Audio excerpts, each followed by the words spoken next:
নমস্কার, news only 24-এ আপনাদের স্বাগত। আজকে আমরা যে বিষয়টা নিয়ে আলোচনা করব সেটা মূলত আপনারা জানেন যে নির্বাচন ঘাড়ের ওপর নিঃশ্বাস ফেলছে। আর কটা দিন পরই প্রথম দফা নির্বাচন এই বাংলায়। ইতিমধ্যেই প্রচার প্রথম দফার যারা নির্বাচন রয়েছে যে যে জায়গায়, সেখানে চূড়ান্ত প্রস্তুতি প্রায় শেষ লগ্নে চলে এসছে, প্রচার বলুন সব কিছু বিষয়। এবারে নির্বাচনকে কেন্দ্র করে নানা বিষয় উঠে আসছে। তার কারণ নির্বাচনের প্রেক্ষিতটাই একটু অন্যরকম। তার প্রথম বিষয় হচ্ছে SIR। এছাড়া এবারে নির্বাচনকে ভয়মুক্ত এবং সাধারণ ভোটার যাতে ভোট কেন্দ্রে নির্ভয়ে ভোট দিতে পারেন, সেই লক্ষ্যে নির্বাচন কমিশন কার্যত কোমর বেঁধে নেমে পড়েছেন। নানা প্রস্তুতি, এই সমস্ত বিষয় নিয়ে আমরা আজকে কথা বলবো। আমাদের সঙ্গে রয়েছেন বিশিষ্ট সাংবাদিক ইমন কল্যাণ সেন। আমরা কথা বলবো তার সাথে। ইমনদা নমস্কার। যে বিষয়টা নিয়ে আলোচনা, আমাদের যে বিষয়টা নিয়ে আজকে নির্বাচন তো ঘাড়ের উপর নিঃশ্বাস ফেলছে, এবং এই বিষয়টাকে তুমি কিভাবে দেখছো? মানে পুরো বিষয়টা যেটা শুরু চলছে, যে এখন তো নির্বাচন প্রায় শেষ লগ্নে, প্রথম দেখার প্রায় শেষ লগ্নে, এটাকে তুমি কিভাবে দেখছো? চিরঞ্জিত, প্রথমে বলি, এই নির্বাচনটা আমাদেরও তো বয়স কম হলো না, আমরা অনেক দিন ধরে ভোট দেখে আসছি।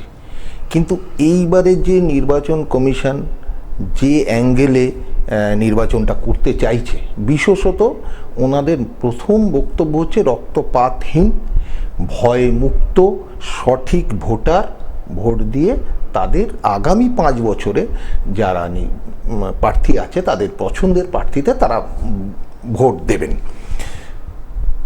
কিন্তু এই নির্বাচন পদ্ধতি করতে গিয়ে, যেই রক্তপাতহীন করতে গিয়ে নানান ধরনের নির্বাচন কমিশন ব্যবস্থাপনা করেছেন।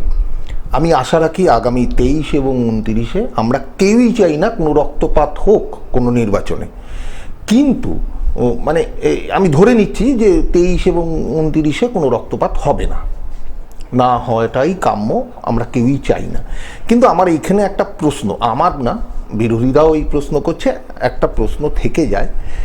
গত অক্টোবর মাস থেকে SIR এর পদ্ধতি শুরু হয় আমাদের রাজ্যে। এই SIR এর পদ্ধতিতে কাজ করতে যখন শুরু করে নির্বাচন কমিশন, খুব দ্রুততার সাথে কাজ করার চেষ্টা করে। সেই কাজ করতে গিয়ে প্রচুর মানুষ, প্রায় 150 মানুষের কাছাকাছি, আমি এক্স্যাক্ট ফিগারটা হয়তো আপনাদের বলতে পারছি না, কিন্তু প্রায় এই রকম মানুষ, কেউ SIR করতে গিয়ে তাদের লাইনে, BLO, এরকম মানুষ কিন্তু প্রচুর মারা গেলেন। এর দায়ভারটা কার? প্রথম কথা। দ্বিতীয় কথা, যে এই যে যারা মারা গেলেন তারা কি নির্বাচনের অংশ? যদি নির্বাচনের অংশ ধরে নেওয়া যায়, SIR এবং নির্বাচন দুটোকে যদি এক জায়গায় আনা যায়, তাহলে কি আমরা বলতে পারি মৃত্যুহীন, রক্তপাতহীন না, মৃত্যুহীন একটা নির্বাচন হয়ে গেল? এই প্রশ্ন কিন্তু থেকেই যায়। এখানে দাঁড়িয়ে যে আপনি যখন শুরুটা করলেন SIR-কে কেন্দ্র করে, আমি একটা বিষয় আপনার কাছে জানতে চাইছি, যে ধরুন আজকে একটা ভোটার তো আছেই, বহু ভোটার যারা দেখা গেছে, অভিযোগ বিভিন্ন সময় উঠে এসছে যে তাদের কারুর বাবার নাম রয়েছে, মায়ের নাম রয়েছে, ছেলের নাম বাদ চলে গেছে। তা সেক্ষেত্রে সমস্যা যেটা হয়েছে, যে তারা একটা অস্থিরতার মধ্যে সমস্ত বিষয়টা তৈরি হলো। এই পরিস্থিতিতে আপনি বিষয়টাকে কিভাবে দেখবেন? না, দেখুন, ব্যাপারটা খুব সোজা, যে আমরা ভোট দিতে যাই, কিন্তু এইবারে SIR-এ যেটা প্রধান লক্ষ্য হয়ে গেছিল, যে আমি নাগরিক কি না দেশের, যে SIR-এ নাম না থাকা মানে আমি নাগরিক না, এরকম একটা ন্যারেটিভ বলুন, এরকম একটা জিনিস কিন্তু তৈরি হয়ে গেছে মানুষের মধ্যে, যার জন্য মানুষ এই নাম তুলছে না, কি কেটে গেল, কি বিচারাধীন, এই বিচারাধীন যে মানুষগুলো, তারা কিন্তু দিনের পর দিন আতঙ্কে ভুগেছে। এবং আজ অবধি আতঙ্কে কতজন নাম না উঠলো এইটা নিয়ে তারা খুব চিন্তায় রয়েছে। তার জন্যই প্রচুর মানুষও কিন্তু আত্মহত্যার পথ বেছে নিয়েছে, নানানভাবে অসুস্থ হয়ে পড়েছেন, যে আমি এত বছর ভোট দিলাম, এখন নির্বাচন কমিশনে দেখা যাচ্ছে যে আমার বাবার নাম আছে, আমার নাম নেই, বা ছেলের নাম আছে, বাবার নাম নেই। এই যে ব্যাপারটা কিন্তু নির্বাচন কমিশন আরেকটু আমার মনে হয় ধৈর্যশীল হয়ে ব্যাপারগুলোকে দেখলে, যার জন্য বারবার করে কোর্টে চলে যাচ্ছে। এবং আদালত তো একটা গুরুত্বপূর্ণ, আজকে শীর্ষ আদালত একটা গুরুত্বপূর্ণ রায় দিয়েছে এর মধ্যে, যে ভোটের দুদিন আগে পর্যন্ত ট্রাইব্যুনালে যদি নাম আসে, জাম উঠে যায়, তারা ভোট দিতে পারবে। এটা খুব গুরুত্বপূর্ণ একটা রায় দিয়েছে। 60 লাখ এই তার মধ্যে যে মানুষগুলো ট্রাইব্যুনালে গেল, তাদের যদি সত্যি ওই ভোটের দুদিন আগে যদি নামটা ওঠে, তারা তো খুব আনন্দিত হবেই। এবং এটা বোধহয় 23-এর বোধহয় 21 আর 29-এর মনে হয় 27। এইটা কিন্তু যদি কোর্ট এইখানেই আমার প্রশ্ন, জানেন তো, এক নির্বাচন কমিশন হচ্ছে একটা স্বাধীন সত্তা, তো সেখানে বারবার করে তারা বিরোধীরা বারবার নিরপেক্ষতা নিয়ে প্রশ্ন তুলছে। এইটা হবে কেন? বিরোধীরা কেন নিরপেক্ষতা নিয়ে প্রশ্ন তুলবে নির্বাচন কমিশনকে? আর সেটা নিয়েই বা কোর্টে যেতে হবে কেন? বা সুপ্রিম কোর্ট, হাইকোর্ট, এই যে কোর্ট বারবার এই নির্বাচন কমিশনকে নিয়ে কোর্ট, এটা কিন্তু বিরোধীরা যে অ্যাঙ্গেল থেকে বলছে পক্ষপাতিত্ব হচ্ছে, এটা ভাবার দরকার আছে। আর একটা বিষয়, যে ধরুন যে সাঁজোয়া গাড়ি আমরা দেখেছি কাশ্মীরে ঘুরে বেড়াচ্ছে, সেই সাঁজোয়া গাড়িকে দেখা যাচ্ছে ভবানীপুরের রাস্তায়, তাহলে সেইটার বিষয়টা কি, মানে আপনার মনে হয় যে, আপনি তো অনেক নির্বাচন দেখেছেন, পশ্চিমবঙ্গের পরিস্থিতি কি এই জায়গায় দাঁড়িয়ে আছে যে এতটা যে সাঁজোয়া গাড়ি চলে আসছে এবং মানে এত কেন্দ্রীয় বাহিনী এই না, এখানে নির্বাচন কমিশন যেটা বোঝাতে চাইছে, যারা গন্ডগোল করবেন, মানে করেন, বা ভবিষ্যতে আমাদের দেখা গেছে নির্বাচনে বেশ কিছু মানুষ মারা যান, গন্ডগোল হয়, তাদেরকে বোধহয় কোথাও একটা ভয় দেখানোর ব্যাপার থাকে, যে আমরা এইভাবে রেডি, আপনারা কেউ গন্ডগোল করবেন না, ভোটারকে ভোট দিতে দিন, তার পছন্দ অনুযায়ী সে ভোট দিক। এইটা বোধহয় তারা বোঝাতে চায়। কিন্তু পশ্চিমবঙ্গে এরকম কোনো পরিস্থিতি নেই, সেই কাশ্মীরের ওই রকম গাড়ি, হ্যাঁ আমি বেড়াতে গিয়েও কাশ্মীরে দেখে এসেছি এই জাতীয় পুলিশের গাড়ি। আর এবার তো 2.5 লক্ষর কাছাকাছি কেন্দ্রীয় বাহিনী দিয়ে ভোট হবে, তাতে যদি রক্তপাতহীন হয় ভালো, তা নিয়ে কোনো সমস্যা নেই। কিন্তু এই যে যারা কেন্দ্রীয় বাহিনী, তাদের কিভাবে পরিচালনা হবে, মানে সেটা সঠিক পদ্ধতিতে যেন ব্যবহার করা হয়।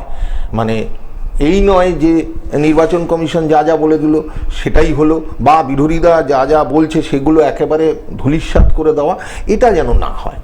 আরেকটা বিষয়, যে আমরা যখন এই আলোচনা করছি, তার আগেই, ঠিক আজকেই সকালবেলা একজন তৃণমূল প্রার্থীর বাড়িতে আয়কর দপ্তরের হানা, এবং এই যে পদ্ধতিটা, এটা নিয়ে কি বিষয়টা নিয়ে আপনি কি বলবেন? মানে এর ইতিমধ্যেই তো একাধিক নেতা নেত্রীর বাড়িতে ইডি গেছে ভোটের আগে, এবং একটু আগেই যেটা দেখলাম আমরা, যে বিষয়টা মানে অদ্ভুত একটা মানুষ ক্ষোভ দেখাচ্ছেন, এলাকায় নেমে তারা বিরোধিতা করছেন।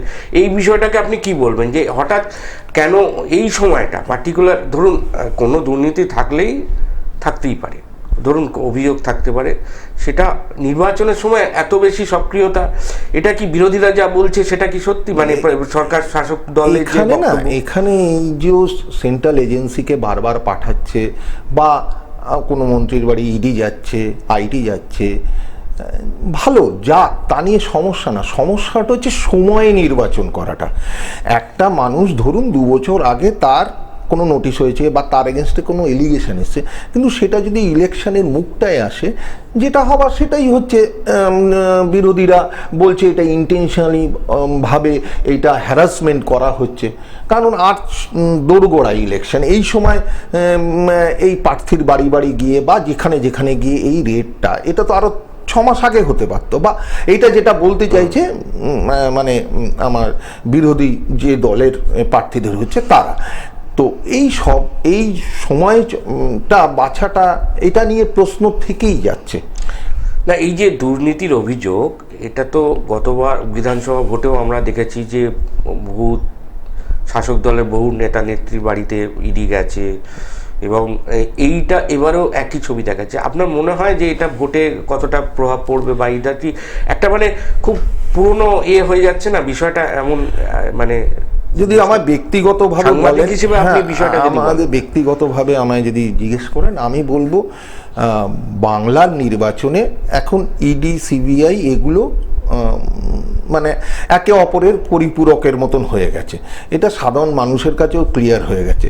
কিন্তু এর এফেক্ট কতটা ওই ভোট বাক্সে গিয়ে পড়বে সেটা আমার সন্দেহ চিহ্ন আছে, এক। আর 2 নম্বর কথা হচ্ছে, ভোটাররা জনতা জনার্দন একটা কথাই বলে, তো ওনারাও যেটা করবেন সেটাই হবে। ওনারা যদি যেখানে ভোট দেওয়া সেখানেই শেষ কথা ওনারাই বলেন। কিন্তু আবারও বলবো, এই যে পদ্ধতিটা, এই পদ্ধতিটা বিরোধীদের কিছুটা হলেও বলার স্কোপ করে দিচ্ছে এই কেন্দ্রীয় এজেন্সিদের এগেনস্টে। এই বিষয়টা তো সত্যি একটা গুরুত্বপূর্ণ আলোচনা যে আমরা করলাম আজকে, যে কেন্দ্রীয় এজেন্সি এবং এসআইআর। আরেকটা ছোট্ট শেষ প্রশ্ন, যে ওভারঅল আপনি নির্বাচনটাকে কিভাবে দেখছেন, মানে কিরম ফল, বা এটা আমি একদম মানে আপনি তো বিভিন্ন জায়গায় গেছেন এবং এই ভোটের আগে বিভিন্ন মানুষের সাথে কথা বলেছেন একজন সাংবাদিক হিসেবে, আপনি কিভাবে দেখছেন পুরো বিষয়টাকে যদি একটু বলেন। দেখুন, শেষ প্রশ্ন আমার, আমি যতটুকু বা আমাদের টিম যেটুকু যা আমরা অ্যানালিসিস করেছি, যা দেখেছি, তাতে পশ্চিমবঙ্গের এই মুহূর্তে দাঁড়িয়ে যে সরকার, তৃণমূল সরকার মানে টিএমসি, যারা বিগত 5 বছর শাসন করে এসছে, আমার ধারণা সেটাই থাকবে বলে মনে হয়। কেন, শেষ কথা বলবে ভোটারই শেষ কথা বলবেন। একটা তো অভিযোগ উঠছে যে মহিলা ভোটার, যেটা তৃণমূলের একদম ভোট ব্যাংক কার্যত, সেখানে প্রচুর এসআইআর এ মহিলাদেরও খুব মানে নাম বাদ গেছে। সেই সব মিলিয়ে কি আপনি মনে করছেন যে এবারেও তৃণমূল? না, এখানে আরেকটা ব্যাপার আছে। এখানে না লোকসভার নিরিখে সবাই আলোচনা করেছেন, লোকসভার নিরিখে বিধানসভাকে অ্যানালিসিস করা হচ্ছে, কিন্তু লোকসভার ভোটটা মানুষ কিন্তু লোকসভার আলাদা নিরিখে ভোট দেয়, বিধানসভার নিরিখটা একদম আলাদা নিরিখে ভোট দেয়। দেখবেন কলকাতা নিয়েই বলছি, কলকাতার প্রচুর ওয়ার্ডে বিজেপি বেশ কিছু ভোটে এগিয়ে আছে তৃণমূল থেকে, এটা লোকসভা। কিন্তু আপনি যখন আবার বিধানসভায় আসবেন তখন দেখবেন এর নিরিখটা চেঞ্জ হয়ে গেছে। মানুষ যখন ভোট দিতে চায়, এটা আমরা এই ঘুরে টুরে যেটুকু মানে আমরা এত বছর ধরে ঘুরে যেটাকে মনে হয়েছে, যে মানুষ যখন নির্বাচনে ভোট দিতে যায় তারা প্রত্যেকটা প্রেক্ষিতকে আলাদা আলাদা করে দেখে। যে লোকসভা নির্বাচন, তার ভোট কাকে দেবেন, বিধানসভা নির্বাচন কাকে দেবে, পঞ্চায়েত নির্বাচন কাকে দেবে, মিউনিসিপ্যালিটি নির্বাচন কাকে দেবে। এটা একটা কিন্তু বেঙ্গলের ট্র্যাডিশন আছে। এই নয় যে বেঙ্গলের যে যাকেই লোকসভায় দিচ্ছে তাকেই বিধানসভায় দিচ্ছে, তাকেই পঞ্চায়েতে দিচ্ছে, তাকেই মিউনিসিপ্যালিটি দিচ্ছে, তা কিন্তু নয়। এখানে ভোটার যারা, তারা খুব কনসাস, তারা খুব ঠান্ডা মাথায় চিন্তা করেই ভোট দেন। এবং আমি আবারও শেষ কথা বলি, এগুলো সবই আমাদের সবার সাথে কথা বলে একটা আলোচনা করে একদম একটা জায়গা আমরা বলি, কিন্তু মানুষই শেষ কথা বলে। তারা তাদের ভোটদানের মাধ্যমে আগামী যে নির্বাচন, সেই নির্বাচনে তারা তাদের পছন্দের প্রার্থীদের তারা ভোট দেবেন। 1500 না 3000, কোনটা প্রভাব ফেলবে? দেখুন, সরকার পক্ষ যেটা 1000 ছিল সেটা 1500 হয়েছে, ঠিক বলছি তো? সেটা তারা পাচ্ছে, আর যেটা পায়নি শুনছে, দুটোর তো তফাৎ একটু হলেও থাকবে, তাই না? একদমই আমরা এই ধরনের আলোচনা নিয়ে নিউজ অনলি 24 আপনারা যারা নিয়মিত দেখেন এবং নিয়মিত আমাদের যে চর্চাগুলো সেগুলো শোনেন, বিভিন্ন ভিডিও বা এগুলো সমস্ত কিছুই আমরা নিয়মিত আনি আপনাদের কাছে, রাজনৈতিক বিশ্লেষণও আপনাদের কাছে আনি। আপনারা অবশ্যই নজর রাখবেন। আর যেটা বলার সেটা হচ্ছে যে আমাদের ফেসবুক পেজটা আছে, ওটা ফলো করবেন, এবং তার সাথে আমাদের একটা ইউটিউব চ্যানেল আছে, ওটা সাবস্ক্রাইব করতে ভুলবেন না। আবার দেখা হবে এরম কোনো আলোচনা। ভোট দিন, সকাল সকাল ভোট দিন, নিজের ভোট একদম নিজে গিয়ে দিন, এইটাই বলে আজকে আমাদের অনুষ্ঠান শেষ করছি। নমস্কার। নমস্কার।